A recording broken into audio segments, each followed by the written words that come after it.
We're Dead Prez. My name is M1. What up, Sticky Icky? And tonight we are in Austin, Texas during South by Southwest doing a concert to free people in jail for weed. Sponsored by Last Prisoner Project. Shout out Keep Austin Weed and Honeysuckle Magazine. Delicioso. Hip hop is the #1 export of America. Hip hop is the byproduct of the repression and pain from black people that has been bottled, processed, and delivered. I'm glad that this is 50 years of hip hop, but I want to say that this is more than that for African culture. Hip hop is African culture. So we're looking at like a tip of the spear. We're talking about the tip of the spear, and then with a long shaft of African culture that's going through the heart of like an imperialist bullshit. Hip hop has been our AI. It's that disruptive, radical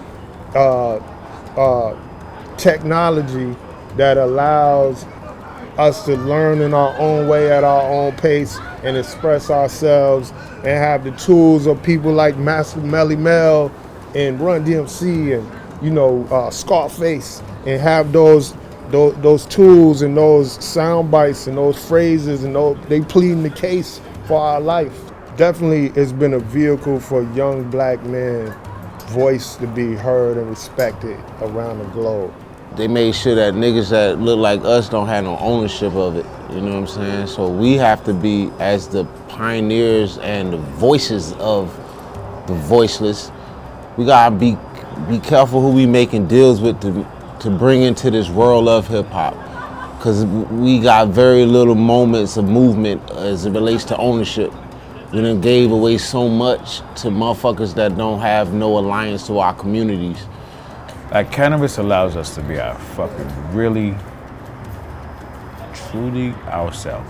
Nobody had to tell me. I'm pretty sure it was ingrained from my father, who smoked weed a lot around me, and I didn't even know, because weed was like the normal smell in my house. So I didn't know it was weed. It made us revolutionaries, but we had to become it knowing that it was a fight. And in order to do that easily, we had to decompress every time. We had to go to the crib. We had to talk about the politics, what the system is, understand, de-leaf it. And that was always with the aroma of cannabis around us every fucking time. I started smoking herb in my teens with this guy right here, and being that he was from Jamaica, there was the way I started learning about the plant was from teachings he would give me about Rastafari. You know, there's a sacred space for ganja in a rebel artist's heart. You know what I'm saying? People like Tupac, people, Fela, the ones, they all, it's some ganja in them studios at some point, you know what I mean? So tell us a little bit about the new album. So it's not just the surface level of the music, but it's the medicine and the recipe of the medicine of the music too. So we exploring that, and people could look up something called cymatics, which is the organizing principle of sound, and it's all connected. Everything is vibration. People say the earth was formed. This was the conversation we was having. The earth was formed. If you in cymatics, if you put say sand or a powder or something on top of a speaker, and you hit a 808, boom, like that, the sand will form in a structure like a snowflake or something, right?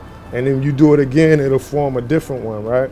So that concept, people said that's how the earth was formed, because the sound that is the pulse of the earth, the vibration that's holding the earth, is what made the mountains ripple like that and form how they form when it was early development. So sound is light at a different pace. You know what I'm saying? Everything is vibration. We are conduits for bigger voices than us. Hopefully, our ancestors resonate through the songs that we make, and so that when we're saying all the shit we're saying, it's making sense for generations of people, not just here in the present. We are the antenna. You know what I'm saying? And we can tune our frequencies, all our chakras, you know, at will as we practice and connect all these ancient things. You know what I mean?